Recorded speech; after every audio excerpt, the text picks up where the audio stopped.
Seni o'g'irlash oson bo'lmadi, Laylo. Ana endi umrimiz oxirigacha birga bo'lamiz, Laylo. Oy yuzingni bir ko'ray. Assalomu alaykum. Siz kimsiz? Men Layloxonni erga tegmagan xolasi bo'laman.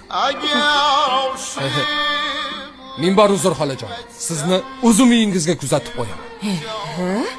Bir ishni boshladingizmi? Oxirga yetkazing endi. Mulla aka. Hozir choy damlab kelaman.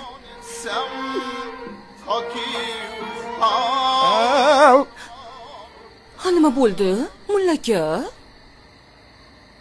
Tasavvur qilib birga yashashimiz.